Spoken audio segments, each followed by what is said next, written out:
In Excel 365, calculating an average can be done easily and efficiently without manually adding up values and dividing them.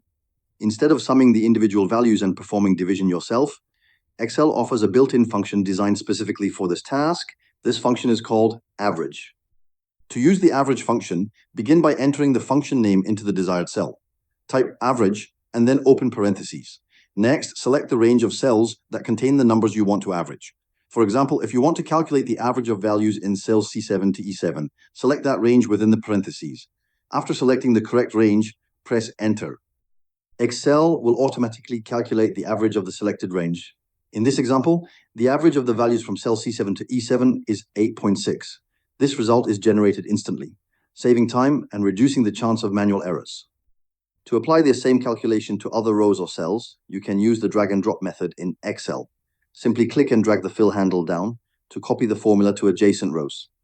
Excel will automatically adjust the formula to correspond to each row's data, giving you the average for each row without needing to retype or recalculate. Using the average function in Excel allows you to work faster and more accurately, especially when dealing with large data sets. You no longer need to manually enter each value or divide them individually.